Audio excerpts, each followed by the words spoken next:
దేవునికి స్తోత్రం. వాక్యములోనికి వెళ్ళక మునుపు చిన్న ప్రార్థన చేసుకుని దేవుని యొక్క వాక్యాన్ని ధ్యానం చేసుకుందాం. ప్రతి ఒక్కరు కూడా ప్రభు నాతో మాట్లాడు ప్రభు అని చిన్న ప్రార్థన చేసుకుందాం.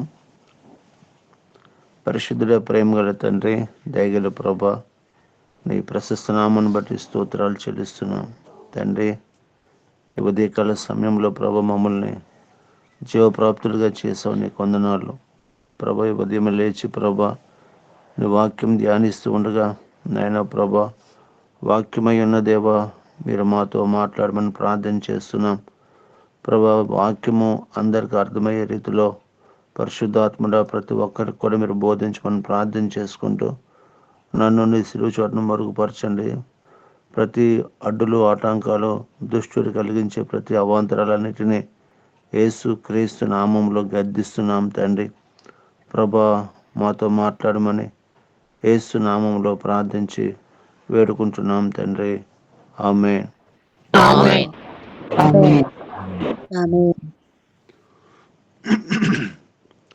దేవుని నామానికి మహిమ కలుగును గాక. ఈరోజు మనం వాక్య పాఠ్యాంశము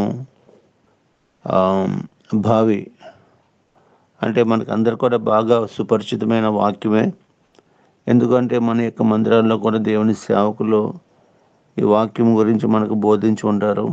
ప్రియులారా, పాత నిబంధన కాలంలో అనగా అబ్రహాము కాలంలో, ఇస్సాకు కాలంలో, యాకోబు కాలంలో వారు బహు ఆస్తిపరులు. ఎందుకంటే వారికి గొర్రెలు, మేకలు ఇట్లా పశు సంపద చాలా ఉండేది. కనుక ఆ పశువులకు మేత వేసిన తర్వాత నీళ్లు పెట్టడానికి ఆ కాలంలో ఏం చేసేవారు అంటే బావిలు త్రవ్వించేవారు. మనము కూడా ఆది కాలంలో మనం చూసుకున్నట్లయితే అక్కడ మరి ఇస్సాకుకు వాహనానికి ఎలియాజరు వస్తూ ఉంటాడు.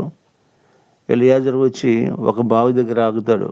ఆగిన తర్వాత ఆ ఎలియాజరు అనుకుంటాడు, ఎవరైతే నా యజమానుడు కుమారుడికి అనగా మంచి యోగ్యమైన భార్య ఎలా ఉండాలంటే, ఎవరైతే బావి దగ్గరికి వచ్చి నాకు నా ఒంట్లోకి నీళ్లు పోస్తుందో ఆమె నా యజమానుడికి మంచి భార్య అని అనుకుంటూ ఉంటాడు.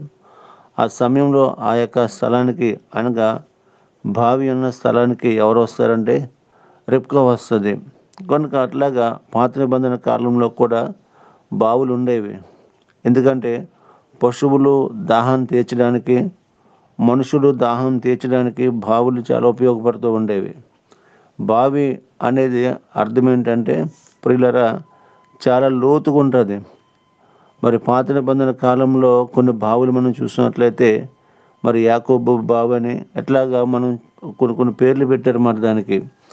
ఆ లోతుకు మనము దిగి అనగా బావిలు తవ్విన తర్వాత లోతుకు దిగి నీళ్లను చేదుకుని వచ్చేవారు. అనగా కడవ లేకపోతే ఒక కొండ కావచ్చు, ఒక బిందె కావచ్చు, ఆ నీటిని ముంచుకొని మరలా బావిలో నుంచి ఎక్కి వచ్చేవారు అన్నమాట. చాలా లోతుగా ఉండేది బావి. ఇంచుమించు ఒకవేళ మన యొక్క భాషలో చెప్పాలి అంటే మన స్థలాల్లో ఒక 20 అడుగులు కావచ్చు, ఒక 30 అడుగులు కావచ్చు. ఇంకా మనం చూసుకున్నట్లయితే లోతైన బావిలో 100 అడుగులు కావచ్చు, 200 అడుగులు కావచ్చు. కనుక అప్పట్లోనే మనకి జేసీపీలు కానీ లేకపోతే ఏది కూడా ఉండేవి కాదు. ఇప్పుడు అన్నీ కూడా మనకి వచ్చేమాట. కానీ అప్పట్లోనే మనుషులే బావిని తవ్వేవారు. మనుషులు ఎట్లాగంటే చాలా కష్టపడేవారు మరి బావిని తవ్వడానికి. కనుక ఆ ప్రభు చెప్తున్న మాటలు ఏంటంటే, అబ్రహాము కాలంలో ఉన్న బావులన్నీ కూడా ఫిలిస్తీయులు మన్ను వేసి పూర్తి చేశారు. అనగా ఫిలిస్తీయులు అనగా ఎవరంటే శత్రువులు, దేవుని బిడ్డలకు శత్రువులు. కనుక వారు ఏం చేశారంటే బావిలో మన్ను పోసి అనగా మట్టి పోసి వాటిని పూర్తి చేశారు. అనగా నీళ్లు కనబడకుండా చేశారు వాళ్ళు. తర్వాత అబ్రహాం కాలం అయిపోయింది, తన కుమారుడైన ఇస్సాకు వచ్చాడు. ఇస్సాకు కాలంలో మరి ఏం చేస్తాడంటే తన తండ్రి త్రవ్వించిన బావులు చూసినప్పుడు చాలా బాధాకరం. ఎందుకంటే మా తండ్రి గారు ఎంతో కష్టపడి బావులు త్రవ్వించారు, కానీ శత్రువు ఏం చేశాడు అంటే మన్ను వేసి పూర్తి చేశాడు. కనుక ఇస్సాకు అనుకున్నాడు, నా తండ్రి బావిలో ఈ విధంగా ఉండకూడదు. ఎందుకంటే అనేక మందికి ఉపయోగపడాలి, పశువుల కాపర్లకు ఉపయోగపడాలి, పశువులు మేత వేసిన తర్వాత ఆ స్థలానికి వచ్చి నీళ్ళు త్రాగాలి అని ఆయన ఏం చేశాడు అంటే ప్రియులరా, మరలా తన తండ్రి బావులన్నీ కూడా త్రవ్వించడం ప్రారంభించాడు. చాలా కష్టం అట, త్రవ్వడం అనేది చాలా కష్టం. అనగా బావి మా చిన్నప్పుడు మేము చూసినప్పుడైతే మరి చాలా లోతుకు తవ్వేవారు, మనుషులే తవ్వేవారు. మనుషులు ఏం చేసేవారని త్రవ్వుతూ ఉండేవారు అన్నమాట. కనుక పైనుంచి కింద వరకు వెళ్ళేంత వరకు కూడా చాలా ప్రమాదాలు కూడా జరుగుతూ ఉండేవి. ఒక్కొక్కసారి మరి కింద ఉన్న వాళ్ళకి పైనుంచి మట్టి కింద పడిపోవడము, తర్వాత వాళ్ళకి ఇబ్బంది కలగడము అనేది మేము చూసేవాళ్ళం. అనగా బావి తవ్వడం అనేది సామాన్యమైన విషయం కాదు. కనుక బావి ఎంతవరకు త్రవ్వుతారంటే నీళ్ళు కనబడే వరకు త్రవ్వుతారు. నీళ్లు కనబడే వరకు త్రవ్వుతారు. ఆ నీళ్లు ప్రియులరా మరి చక్కగా అనగా ఊటలో నీటిలో చక్కగా ఊటలు వచ్చినప్పుడు ఆ ఊట కాస్త కాస్త చిన్న చిన్న ఊటలన్నీ కలిపి చక్కగా ఒక బావిలాగా లేకపోతే నీళ్లు ఉండే బావిలాగా మరి త్రవ్వుతూ ఉంటారు. కనుక ప్రియులరా ఇక్కడ మనము చదువుకున్నట్లయితే మరి బావి అనేది ఏంటంటే మన ఆధ్యాత్మిక జీవితానికి పోల్చబడుతూ ఉంది. బావి అనేది మన ఆధ్యాత్మికమైన జీవితానికి పోల్చబడుతూ ఉంది. దేవుడు ఏం చేశాడంటే ప్రియులరా మరి మనల్ని యథార్థవంతుడిగానే పుట్టించాడు ఆయన. అనగా దేవుని దృష్టిలో మనం యథార్థవంతుడిగా పుట్టించారు. కానీ మనం ఏం చేసుకున్నామంటే యథార్థతను కోల్పోతూ, లేకపోతే మన జీవితాలని మనం పాడు చేసుకుంటూ, పాపానికి అవకాశం ఇస్తూ, పాపం మన జీవితంలో ఏలుబడి చేస్తూ ఉంది. కనుక దేవుడు మనల్ని ఎలా పుట్టించాడు అంటే ఆదామును కావచ్చు, హవ్వను కావచ్చు, మొట్టమొదటిగా యథార్థవంతుడిగానే చేశాడు ఆయన. అనగా దేవుడు ఏ స్వరూపమందు ఉన్నాడో, ఏ పోలికైతే ఇచ్చాడో అదే పోలికతో అదే స్వరూపంతో వాళ్ళు ఉండేవారు. అనగా దేవుడు వచ్చేటప్పటికి దేవునితో వాళ్ళతో దేవుడు. అనగా అలనాడు ఏదైనా తోటలోనే దేవుడు వాళ్ళని ఎందుకు ఉంచాడంటే తన మహిమ నిమిత్తం. అనగా ఆయన వచ్చి వారితో సహవాసం చేయడానికి, వారితో ముచ్చరించడానికి, వారిని చూడడానికి దేవుడు వస్తూ ఉండేవాడు. ఆ సమయంలో ప్రియులారా చాలా చక్కగా వారిద్దరి మధ్య అనగా దేవుడు అదేవిధంగా ఆదాము హవ్వల మధ్య సంబంధం చాలా చక్కగా ఉండేది. కానీ రాను రాను ఏమైందంటే ప్రియులారా ఎప్పుడైతే దేవుని యొక్క వాక్యాన్ని అతిక్రమించారో, దేవుని యొక్క వాక్యాన్ని అనగా దేవుడు చేయకూడదన్న పని వారు చేశారు. అప్పుడు వారు ఏం చేశారంటే పాపాన్ని సంపాదించుకున్నారు. అనగా మొట్టమొదటిగా దేవుడు మనుషులను ఏం చేశాడంటే యథార్థవంతులుగానే చేశాడు. కానీ ఈ బావి అనేది ఏంటంటే మన జీవితానికి పోల్చబడుతూ ఉంది. అనగా దేవుడు మనల్ని యథార్థంగానే చేశాడు, తన స్వరూపమందు చేశాడు. కానీ శత్రువు ఏం చేశాడు అంటే ప్రియులరా మన్ను వేసి పూర్తి చేశాడు. శత్రువు మన్ను వేసి పూర్తి చేశాడు. అనగా శత్రు పని ఏంటంటే దేవునికి మనకి మధ్య దూరం చేయడము. అనగా వాడు ఏం చేస్తాడంటే మనం దేవునితో ఎక్కువగా సమయం గడిపేటప్పుడు, దేవునితో సహవాసం చేసేటప్పుడు, దేవునితో కలిసి మనం ఉండేటప్పుడు వాడికి ఇష్టం ఉండదు. కనుక ఎట్లాగైనా సరే వాడు ఏం చేయాలంటే దేవుడి నుంచి నేను విడగొట్టి వారు పరిపాలన చేయాలి. అనగా దేవుడి నుంచి మనల్ని విడగొట్టి పరిపాలన చేసేవాడు ఎవడంటే దుష్టుడైన సాతాను. అది ఏ విధంగానే విడగొట్టవచ్చు. భార్య భర్తల మధ్య జగడమని పెట్టవచ్చు, లేకపోతే పాపానికి ప్రేరేపించవచ్చు, లేకపోతే త్రాగుడికి ప్రేరేపించవచ్చు, లేకపోతే పాపం చేయడానికి మనసును ప్రేరేపించవచ్చు. ఇట్లాగ ఏదో విధంగా దేవుని సన్నిధికి వెళ్లకుండా వాడు ప్రేరేపించవచ్చు. ఎన్నో పాపాలు ఈ లోకంలో మనకు కనబడుతూ ఉంటాయి. కనుక ప్రియులరా వాడు ఏం చేస్తాడంటే మనల్ని మన్ను వేసి అనగా మట్టి వేసి పూర్తి చేస్తామన్నాడు. కనుక అప్పుడు ఏమవుతున్నామంటే దేవునికి మనకు మధ్య సంబంధం తెగిపోతూ ఉంది. దేవునికి మనకు మధ్య సంబంధం తెగిపోతూ ఉంది. కనుక ఆ సమయంలో ప్రియులరా ఇస్సాకు ఏం చేశాడు అంటే మరలా తన పనివారిని తీసుకొచ్చాడు, తన కాపర్లను తీసుకొచ్చాడు. తన పనివారిని తీసుకువచ్చి ఏం చేశాడంటే పాడైపోయిన జీవితాలను అనగా పాడైపోయిన బావులన్నిటిని కూడా తిరిగి త్రవ్వడం ప్రారంభించాడు. ఈ దినము ప్రియులరా మనము చేస్తున్న పని కూడా అదే. చాలా బావులు ఏమైపోయినాయి అంటే పాడైపోయినాయి. ఎందుకు పాడైపోయినాయి అంటే క్రైస్తవులే, కానీ దేవుని యొక్క వాక్యం వాళ్ళ కుటుంబంలో ఉండదు. క్రీస్తే ఈ గృహానికి అధిపతి అని బోర్డు పెడతా ఉంటారు. కానీ దేవుడు ఆ కుటుంబానికి అధిపతిగా ఉండడు. ఎవరు అధిపతిగా ఉంటాడంటే సాతాను అధిపతిగా ఉంటాడు. ఎందుకంటే కుటుంబంలో శాంతి ఉండదు, కుటుంబంలో సమాధానం ఉండదు, కుటుంబంలో ప్రియులరా సంతోషం ఉండదు. కారణం ఏంటంటే పైకి క్రైస్తవులమే, కానీ దేవుని యొక్క వాక్యానికి అవకాశం ఎవరు, దేవుని యొక్క వాక్యానికి చోటు ఎవరు, దేవుని యొక్క వాక్యానికి వాళ్ళు అంగీకరించరు. పైకి మాత్రం క్రైస్తవులే కానీ ప్రియులరా, కానీ వాళ్ళ యొక్క భావాలు ఏమైపోయినాయి అంటే ముందు ఎంతో భక్తి చేసేవారు, ఎంతో చక్కగా దేవుని మందిరానికి వచ్చేవారు. కానీ శత్రువు ఏం చేశాడంటే వాళ్ళ హృదయాల్లో మన్ను వేసేసాడు, అనగా పాపాన్ని ప్రవేశపెట్టాడు. పాపాన్ని ప్రవేశపెట్టి ఏం చేశాడు అంటే వాళ్ళ బావులన్నీ కూడా పూర్తి చేశాడు. కనుక ఇప్పుడు మనం చేస్తున్న పని ఏంటంటే ఇస్సాకు తన కాపరులు అనగా ఇస్సాకుతో పాటు ఉన్నవారు అనగా వారు ఏం చేశారంటే మరలా తన తండ్రి త్రవ్విన బావులు చూసినప్పుడు చాలా బాధ, చాలా వేదన. ఎందుకంటే శత్రువు మన్ను వేసి పూర్తి చేశాడు కనుక తిరిగి ప్రియులరా దాన్ని తవ్వడం ప్రారంభించారు. కనుక మన జీవితంలో కూడా ఎలా త్రవ్వుతున్నామంటే మనము కూడా అనేక బావులు పాడైపోయినాయి ఈ రోజుల్లోనే, అనేక కుటుంబాలు దేవునికి దూరం అయిపోయినాయి, అనేక గ్రామాల్లో దేవుని యొక్క వాక్యానికి స్థలం లేదు, అనేక గ్రామాల్లో దేవుని యొక్క వాక్యాన్ని వింటున్నారు కానీ ప్రియుల ప్రజలు గ్రహించుకోవడం లేదు. కనుక కారణం అనగా దుష్టుడు వారి జీవితంలో కార్యం చేస్తూ ఉన్నాడు.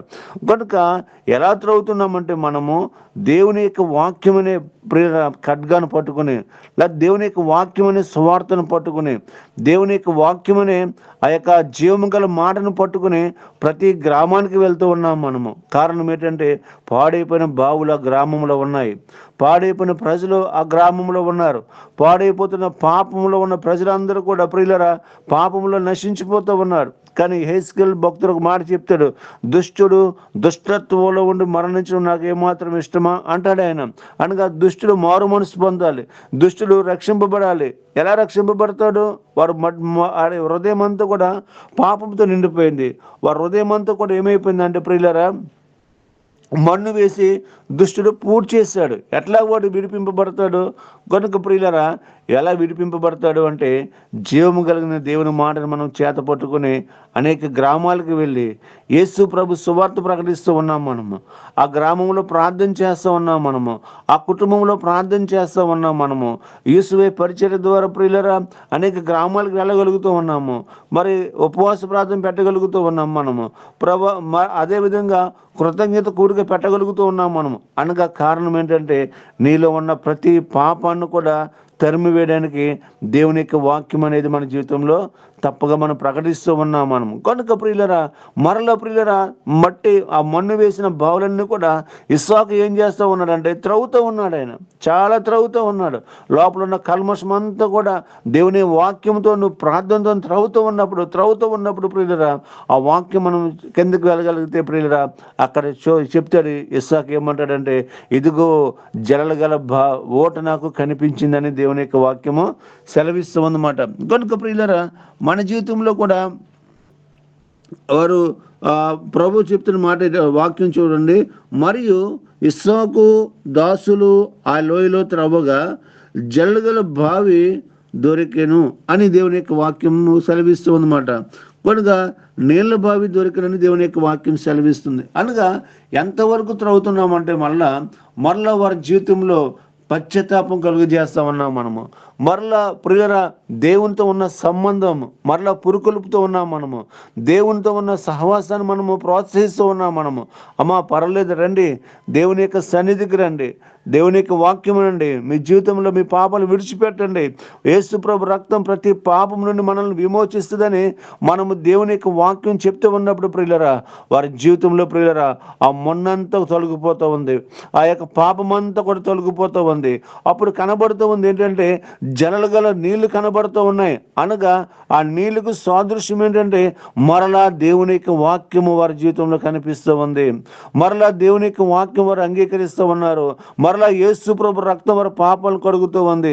ఇట్లా మనం చదువుకుంటూ పోతే ప్రియులరా, కనుక మరి ఇస్సాకు తన యొక్క కాపరులు, తన దాసులు అని దేవుని యొక్క వాక్యం సెలవిస్తూ ఉంది. కనుక బావులు తవ్వేవాళ్ళు ఎవరంటే ఇస్సాకుతో పాటు ఉన్న దాసులు మాత్రం బావిని తవ్వుతూ ఉంటారు. కారణం ఏంటంటే దేవుని అనగా ఇస్సాకు రక్షింపబడిన వాడు, తన దాసులు కూడా రక్షింపబడిన వారే. తన దాసులు ఎవరు కూడా అన్ని జనులు లేరండి వాళ్ళు. కనుక ఇస్సాకు కాపరి అయితే తన దాసులు కూడా ఇస్సాకుతో పాటు కలిసి పరిచర్య చేస్తూ ఉన్నవారే, ఇస్సాకుతో పాటు కలిసి జీవిస్తూ ఉన్నవారే, ఇస్సాకు అడుగు జాడలు నడుస్తున్న వారే. వారు మాత్రమే ప్రియులరా ఆ బావిని తవ్వగలరు. అదేవిధంగా మనం కూడా చూసుకున్నట్లయితే మనం కూడా ఒక సహవాసంగా ఏర్పడ్డాం, మనము ఒక సమూహంగా ఏర్పడ్డాం. మనమందరం కూడా ఎవరమంటే క్రీస్తు రక్తము చేత విమోచింపబడిన ప్రజలం మనము, క్రీస్తు రక్తము చేత విమోచింపబడిన వారు మనం. కనుక ఈ బావిని త్రవ్వాలి అంటే ఎవరి వల్ల సాధ్యమవుతుంది అంటే దేవుని యొక్క వాక్యంతో కట్టబడిన మన ద్వారానే ఈ బావిని మనము త్రవ్వగలము. ఎందుకు అంటే ప్రియులరా, ఎవరు త్రవ్వినప్పటికీ కూడా ఈ బావి త్రవ్వబడదు. ఎందుకంటే వాడు పాపియే. ఈ పాపని ఏ విధంగా రక్షిస్తాడు అనేది మనం ఆలోచన చేసుకోవాలి. అట్లాగే ప్రియులరా, మరి పాపి ఎప్పుడు కూడా పాపాన్ని తీసివేయలేడు. కనుక పాపం లేని దేవుడే మన పాపాన్ని తీసివేయగలడు. అనగా మనం అందరం కూడా పాప ప్రక్షాళన పొందిన వారం మనమందరము కూడా క్రీస్తు రక్తము చేత విమోచింపబడిన వారం మనం. కనుక ప్రియులరా, ఆ యొక్క సమయంలో ప్రియులరా, వాళ్ళు ఇస్సాకుతో పాటు ఉన్న దాసులు అనగా సహవాసంతో పాటు ఉన్న వారు, దేవునితో సహవాసం చేసేవారు, దేవుని సన్నిధిలో నిలబడేవారు, దేవుని కొరకు బ్రతికేవారు ఏం చేయగలరంటే ప్రియులరా, ఆ బావిని త్రవ్వగలరు. కనుక ఆ బావిని ఎంతవరకు త్రవ్వాలి? సగం ఆపేశారండి వాళ్ళు. ఏమైనా త్రవ్వలేదు, అలా త్రవ్వలేదు. ఒకవేళ ఒకరోజు లేటు కావచ్చు, 2 రోజులు లేటు కావచ్చు, 1 వారం లేటు కావచ్చు. ఏదేమైనప్పటికీ కూడా, ఎంత కష్టమైనప్పటికీ కూడా, ఒక విధంగా చెప్పాలి అంటే ప్రియులరా, బావి తవ్వుతూ కొలది లోతుకెళ్ళి కొలది కూడా చాలా శ్రమ ఎదురవుతూ ఉంటుంది. కారణం ఏంటంటే ఒకవేళ పైనుంచి రాళ్ళు పడవచ్చేమో, లేకపోతే ఒకవేళ గడ్డబారు కావచ్చు, పార్లు కావచ్చు, అవి జారి కింద ఉన్న వాళ్ళకి దెబ్బలు తగలొచ్చేమో. అయినప్పుడు కూడా ప్రాణాలు తెగించి ఏం చేశారు అంటే బావిని త్రవ్వారు.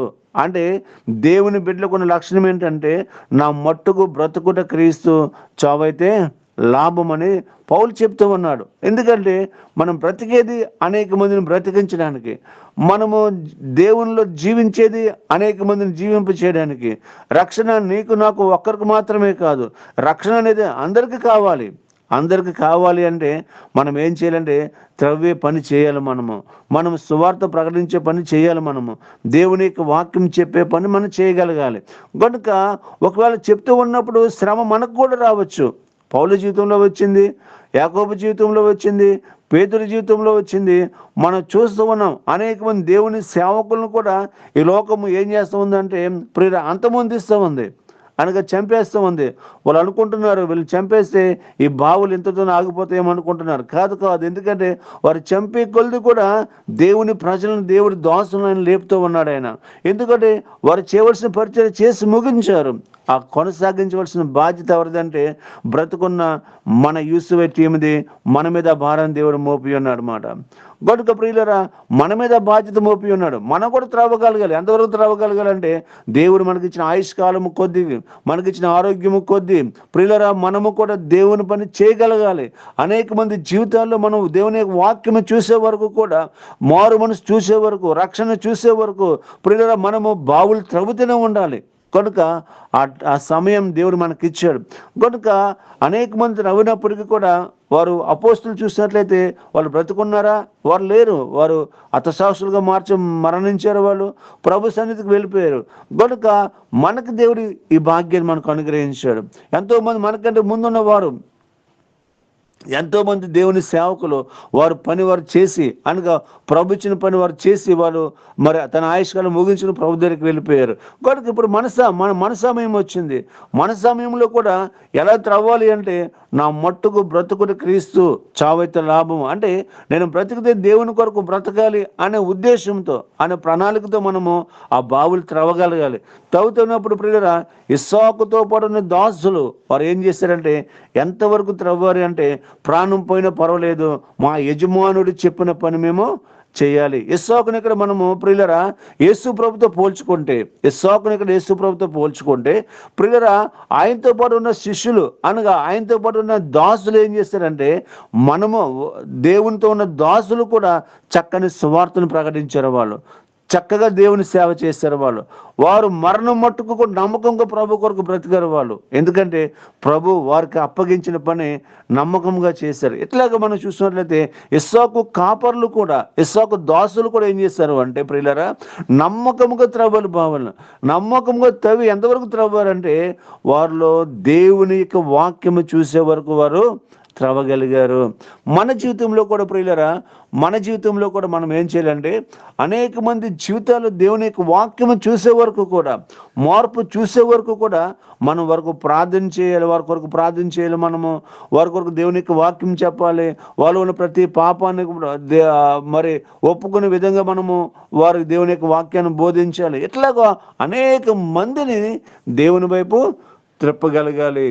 అనేక మందిని దేవుని కొరకు త్రిప్పగలిగారు. ఈ లోకంలో మనము ప్రభు దగ్గరికి తీసుకెళ్ళేది ఏం లేదు. మనము సంపాదించిన ఆస్తి కావచ్చు, అంతస్తులు కావచ్చు, ఇల్లులు కావచ్చు, అన్నీ కూడా ఈ లోకంలో విడిచిపెడతాం. కానీ నీవు నేను చేస్తున్న సువార్త కావచ్చు, నీవు నేను చేస్తున్న దేవుని యొక్క వాక్యం చెప్పడం కావచ్చు, అనేక మంది ఆ వాక్యము ప్రియులరా మరి వారి హృదయంలోకి వెళ్ళిన తర్వాత వాళ్ళు ఎంతో మార్పు చెంది సంతోషంగా వాళ్ళ ఆత్మ రక్షింపబడగలిగితే ప్రియులరా పరలోక రాజ్యంలో అదే మనకు గొప్ప సంతోషం. ఎందుకంటే ఒక పాపి మారు మనసు పొందితే పరలోక రాజ్యం సమీపిస్తుంది.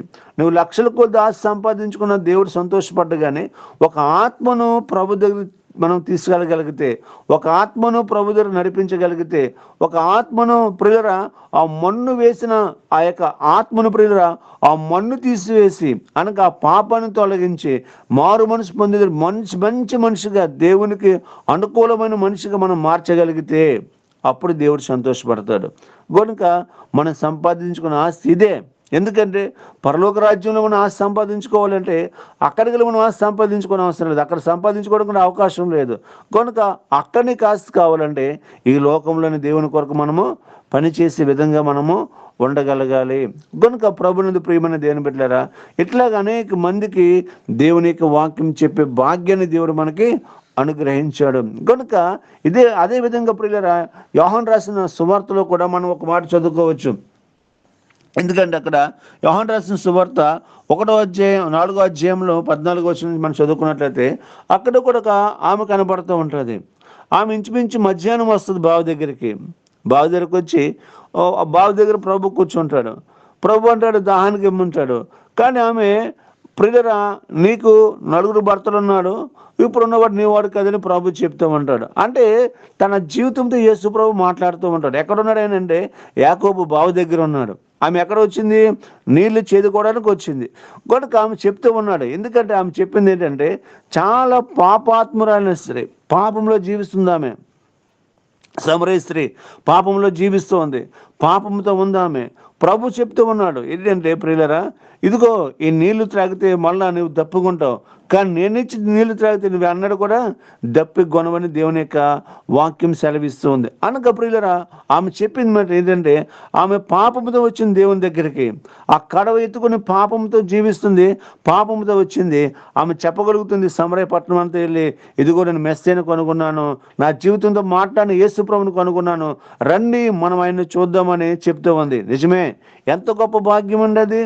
అనగా తన జీవితంతో మాట్లాడిన యేసుక్రీస్తు ప్రభుని ఎంతవరకు పరిచయం చేస్తుందంటే సమరయ పట్టణం అంతా కూడా పరిచయం చేసిందండి. అనగా ఆమె వెళ్ళి దేవుని యొక్క సువార్తను ప్రకటించింది. ఆమె చెప్తూ ఉన్నాడు ఇదిగో ఈ నీళ్లు త్రాగితే నువ్వు దప్పుకుంటావు, కానీ నేను ఇచ్చి నీళ్ళు ఏంటంటే అది ఊరుడు నీటి బొగ్గని దేవుని యొక్క వాక్యం సెలవిస్తూ ఉంది. అనగా నిత్యము కూడా వాక్యం ఎలా ఉంటుంది అంటే నీటి ఊటలాగా, అనగా ప్రతి క్షణము కూడా నూతనముగానే ఉంటుంది మన వాక్యం.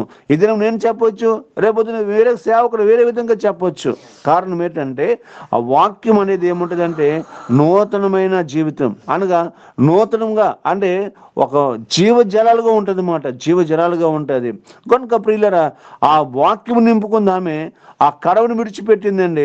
ఆ పాపం అనే కడవను అక్కడే విడిచిపెట్టి యేసు ప్రభు గురించి సమరయ పట్టణం అంతా కూడా దేవుని యొక్క సువార్తను ప్రకటించింది. కారణము తమ జీవితంతో మార్చిన దేవుడు అనగా తన జీవితాన్ని మార్చిన దేవుడు, తన జీవితాన్ని మార్చిన దేవుణ్ణి ఏం చేసిందంటే పట్టణం అంతా కూడా ప్రకటించింది. కనుక ప్రభునందు ప్రియమైన దేని బిడ్డలారా, అంతవరకు కూడా ఆమె హృదయం ఎలాగుందంటే మన్ను వేసేసింది. దుష్టుడు మన్ను వేసి పూర్తి చేశాడు. ఇదే జీవితం అనుకుంటుంది ఆమె, ఇదే నా లైఫ్ చాలా చక్కగా ఉందనుకుంటుంది. కానీ జీవితాలు మార్చేవాడు ఎవరంటే ప్రభు అయిన యేసుక్రీస్తు. ఆయన వాక్యము, ఆయన సువార్త ఏం చేస్తుందంటే జీవితాలను మారుస్తుంది.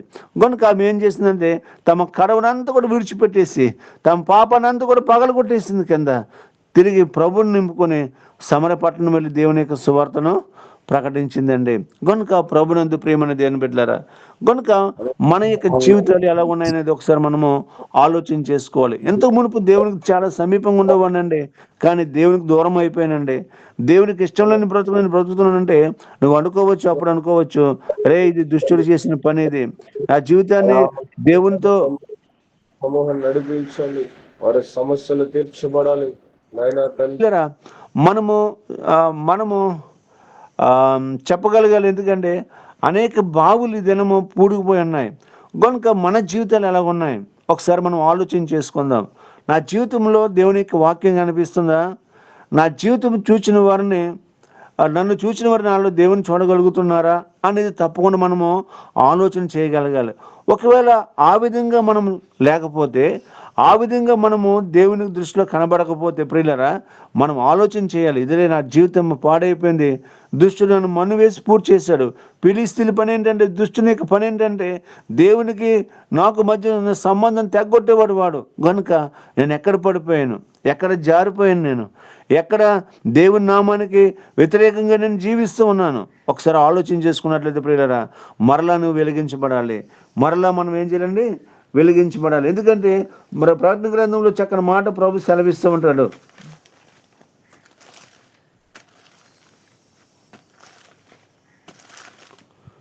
ప్రకటన గ్రంథము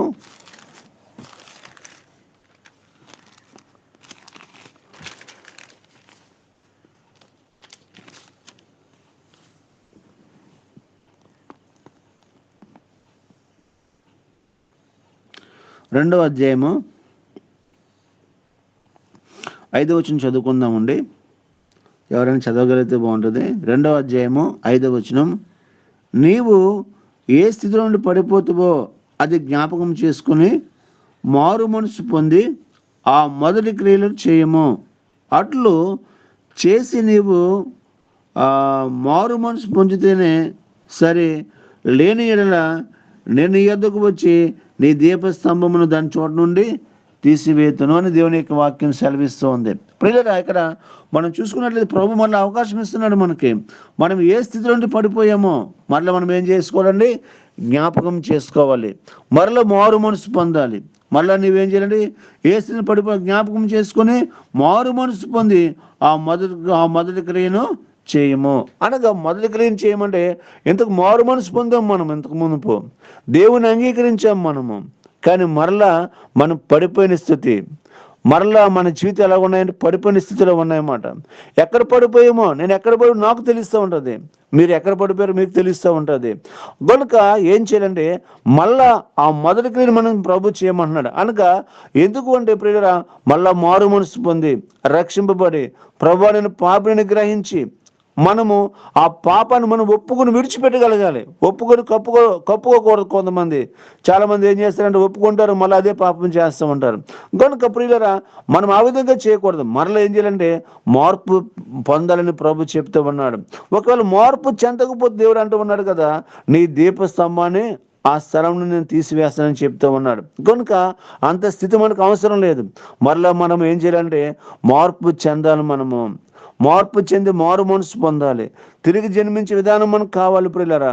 కనుక ఎప్పుడైతే మార్పు చెందుతామో దుష్టులు వేసిన ప్రతి ఒక్క బాణాన్ని కూడా మనం తొలగించుకున్నట్లయితే, ఆ మట్టిని అనగా ఏ పాపం మనలో ఏలుబడి చేస్తూ ఉందో, దేవునికి మనకు మధ్య ఏ పాపమైతే అడ్డుగోడుగా ఉందో ఆ పాపాన్ని మనమే తొలగించుకోవాలి. మన పాపములు మనం ఒప్పుకొని వెళ్ళాలంటారు ప్రభు. 1వ యోహాను రాసిన పత్రిక 1వ అధ్యాయం 9వ వచనంలో, 2 అధ్యాయం 9 వచనంలో మన పాపను మనము ఒప్పుకుని ఎడల ఆయన నమ్మదగిన వాడు నీతిమంతుడు కనుక సమస్త దుర్నీతి నుండి మనల్ని ఏం చేయగలడైనా పవిత్రులుగా చేయగలడు. అనగా నా పాపాన్ని నేను ఒప్పుకోవాలి, మన పాపాలు మనము ఒప్పుకోవాలి. కానీ ఎవరి పాపం వాళ్ళు ఒప్పుకోవాలి. ఎప్పుడైతే ఒప్పుకుంటామో ప్రియులరా, పాపము దేవుడు తొలగించడానికి గొప్ప దేవుడు ఆయనే శక్తిమంతుడైన కనుక ఆయన రక్తంతో మరొకసారి మనం కడిగి ఆయనకి మనకి మధ్య ఉన్న సంబంధాన్ని క్లోజ్ రిలేషన్ చేసుకోగలడు ఆయన, దగ్గర సంబంధం చేసుకోగలడు ఆయన. నీవు నీతో పాటు దేవుడు, దేవునితో పాటు నీవు. కనుక ప్రియులరా, ఎక్కడ దుష్టుడు మన్ను వేసి పూర్తి చేశాడో ఆ పాపాన్ని ఒప్పుకోవడానికి చక్కని ప్లాట్ఫామ్, మనకి పరిచర్య ఉంది, చక్కని మందిరాలు ఉన్నాయి, దేవుని సేవకులు మనకున్నారు, దేవుని సంఘాలు మనకున్నాయి, యూసుఫెట్యం ఉంది, యూసుఫ్ సువార్త ఉంది మనకి. కనుక ఒప్పుకున్నట్లయితే ప్రియులరా, ఆ మట్టి అంతా తీసిన తర్వాత ఇస్సాకు దోసలు చూడగలిగారు. ఇదిగో దేవుని యొక్క వాక్యాన్ని ఆ వ్యక్తులు మేము చూడగలిగాము. దేవుని యొక్క వాక్యం ఆ వ్యక్తిలో ఉంది అనగా నీళ్లు కనబడుతూ ఉన్నాయి, అది ఊరడి నీటి బొగ్గది, జీవ జలాలు ఊరుతూ ఉన్నాయి అనగా దేవుని యొక్క వాక్యం నూతనముగా మన జీవితంలో కార్యం చేయడము ప్రారంభిస్తుంది. దేవుని యొక్క వాక్యానికి మార్పు ఉండదండి, మారేది మనము, కానీ వాక్యంలో మార్పు ఉండదు. కనుక ఎప్పుడైతే పాపము తొలగించుకున్నావో ప్రియులరా, నీలో దేవుడు చూడగలుగుతాడు. ఇది వాక్యానుసారమైన దేవుని సంఘము, వాక్యానుసారమైన దేవుని బిడ్డలు, వాక్యానుసారమైన దేవుని సేవకులని సంతోషపడి ప్రియులరా, మన గొప్ప పరిచర్య చేయడానికి దేవుడు మనకి అవకాశం ఇస్తాడు. కనుక ఒకసారి మనం ఆలోచన చేసుకుందాం, ఏ స్థితిలో మనం పడిపోయామో, ఎక్కడ దేవునికి దూరంగా జీవిస్తున్నామో, ఎక్కడ మనము దేవునికి అంగీకారము లేని స్థితిలో మనం జీవిస్తున్నామో, ఏ పాపము ఏలుబడి నాలో చేస్తూ ఉందో, ఏ పాపం మనలో ఏలుబడి చేస్తూ ఉందో ఆ పాపాన్ని ఒప్పుకోగలిగితే దేవుడు నమ్మదగిన వాడు, నీతిమంతుడు, సమస్త దుర్నీతి నుండి కూడా మనల్ని ఏం చేయగలంటే పవిత్రులుగా చేయగలడు. కనుక ప్రియులరా, ఈ విధంగా మన జీవితాన్ని మలుచుకుందాము. అనేక హృదయాలు మట్టు వేసి పూడ్చిన హృదయాలను మనము వెలిగించే బాధ్యత దేవుడు మనకు అనుగ్రహించాడు. కనుక ఆ పని మనం చేద్దాము. ఈ అవకాశం ఇచ్చిన దేవుని సేవకు నా హృదయపూర్వక వందనాలు తెలియజేసుకుంటూ వాక్యాన్ని ముగిస్తున్నాను. అందరికీ వందనాలు. Praise lord. ప్రార్థన చేసుకున్నాం. ప్రేమగల తండ్రి, కృపగల యేసయ్య, నీ ఘనమైన ఉన్నతమైన నామానికి వందనాలు, స్తుతులు, స్తోత్రాలు తండ్రి నాయన. అయ్యా, ఈ ఉదయకాల సమయంలో తండ్రి నాయన, నీ కృపలో మమ్మల్ని జ్ఞాపకం చేసుకొని తండ్రి, నీ పాద చెంత చేరి నిన్ను స్తుతించి నిన్ను గణపరిచే ధన్యత భాగ్యం నాయన మాకు అనుగ్రహించినందుకు నీకే కృతజ్ఞత స్తుతులు చెల్లిస్తున్నాం తండ్రి నాయన. ఈ సమయం ఉంది తండ్రి నాయన, నీ దాసుని నిలబెట్టి తండ్రి నాయన, మీరు మాతో మాట్లాడిన ప్రతి మాటను బట్టి కూడా నీకే స్తుతులు, స్తోత్రాలు తండ్రి నాయన. నా ప్రభా, అవును తండ్రి, అబ్రహాము అయ్యా ఆ దినాల్లో తండ్రి నాయన, నా ప్రభా ఎదుగో తండ్రి నాయన, బావులు తవ్వించినప్పుడు తండ్రి నాయన, నా ప్రభా శత్రువులు అయితే నాయన, నా ప్రభ వాటిని పూడ్చి వేశారని అయ్యా నీ దాసుడు మాట్లాడారు తండ్రి నాయన. నా ప్రభా, విశ్వాస జీవితంలో తండ్రి నాయన, ఆయన్ని ఎంతగా విశ్వాసంగా ఉండాలనుకుంటున్నావో తండ్రి నాయన, అయా సాతాను నాయన, నా ప్రభా చేతులకి నాయన, నా ప్రభా నీ విశ్వాస జీవితాన్ని నాయన అందించకుండా తండ్రి నాయన, నీ విశ్వాసాన్ని నాయన పూడ్చి వేయకుండా తండ్రి నాయన, ఒక్కసారి నాయన నా ప్రభా మమ్మల్ని మేము నాయన జ్ఞాపకం చేసుకోమని అడుగుతున్నాం తండ్రి నాయన. మా విశ్వాస జీవితాన్ని కూలిపోకుండా తండ్రి నాయన, ఏ స్థితిలో పడి ఉన్నామో తండ్రి నాయన, నా ప్రభా ఐదుగో తండ్రి నాయన విశ్వాసాన్ని తండ్రి నాయన ఒక్కసారి తండ్రి నాయన మమ్మల్ని మేము సరి చేసుకున్నప్పుడు తండ్రి నాయన, ఐదుగో నాయన ఎంతగానో నాయన నా ప్రభా కోల్పోతున్నావు నాయన. అయ్యా మంచి జ్ఞానాన్ని దయచిండి నాయన, ఏం కోల్పోతున్నావు నాయన నా ప్రభా, అయ్యా ఏం పోగొట్టుకుంటున్నావు తండ్రి నాయన. ఈ లోకంలో నాయన నా ప్రభా ఆస్తులు కాదు తండ్రి నాయన, అంతకన్నా రెట్టింపైన నాయన అవి నీ పరిశుద్ధమైన మాటలు తండ్రి నాయన, ఎంతో విలువైనవి తండ్రి నాయన, ఎంతో గొప్పవైనవి కనుకే తండ్రి నాయన, సరైన మార్గంలో నడిపిస్తాయి తండ్రి నాయన. పాపంతో నాయన శాపంతో నిండిపోయిన మా జీవితాలు అయితే తండ్రి నాయన, కేవలం నీ మాటల ద్వారా తండ్రి మమ్మల్ని నా ప్రభా నాయన సరైన మార్గంలో నడిపించినవి తండ్రి నాయన. అయా నీకే స్తుతులు, స్తోత్రాలు తండ్రి నాయన.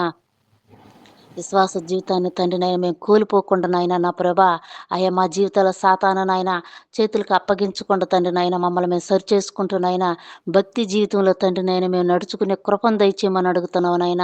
అవును తండ్రి నాయన, ప్రతి దినం నాయన నాయన ప్రతి ఒక్క సేవకుడు తండ్రి నాయన నా ప్రభా నీ మాటలు నాయన మాకు నాయన వినిపిస్తున్నారు తండ్రి నాయన. ఏ రీతిగా నాయన నీ స్వార్థం నాయన ఇలాగ నాయన చెప్తున్నారు తండ్రి నాయన. ఆయా విని నాయన ఇడిచిపెట్టకుండా తండ్రి నాయన మా జీవితాలు నాయన గొప్పగా నాయన ఫలించే కృపను దయచేయమని అడుగుతున్నావు నాయన. అయ్యా ఎందుకంటే నాయన ఈ లోకం రంగుల మాయంతో నాయన కప్పబడి ఉన్నది తండ్రి నాయన. వాటికి ఆకర్షించక మేము పోకుండా తండ్రి నాయన నా ప్రభా అయ్యా నీ యందు విశ్వాసం కలిగి నీ వైపు చూసి అయ్యా నీ మీద ఆనుకునే కృపను మాకు అందరికి అనుగ్రహించమని అడుగుతున్నాం తండ్రి నాయన. ఎదుగో తండ్రి ఎంతవరకు నాయన నీ కుమారుని నాయన నీ సిలువ చాటు మరుగుపరుచుకోండి తండ్రి నాయన. ఇదిగోనైనా తన కుటుంబాన్ని కూడా జ్ఞాపకం చేసుకోండి తండ్రి నాయన. ఈ టీంలో చేరి తండ్రి నాయన మేము అందరం కూడా నాయన ఈ ఉదయకాలం సమయంలో ఎంతమందికో లేని ధన్యత భాగ్యాన్ని మాకు దయచేశారు దేవా. అయా నీకే స్థుతులు స్తోత్రాలు తండ్రి నాయన. నీ చిత్తమైతే నాయన ఇలాగే నాయన మేము అందరం కలిసి నాయన నా ప్రభా నీ అమూల్యమైన మాటను కానీ ఈ పరిచర్యను జరిగించమని అడుగుతున్నావు నాయన. కృప చూపించమని అడుగుతున్నావు తండ్రి నాయన. ఇంతవరకు నాయన మాకు తోడుగా ఉండి నడిపించి నీ సన్నిధి కాంతులు మాకు తోడుగా ఉంచమని యేసయ్య నామములో ప్రార్థించి స్తుతించి అడిగి వేడుకుంటున్నాం తండ్రి. ఆమె ఆమేన్. ఆమేన్. ఆమేన్. ఆమేన్.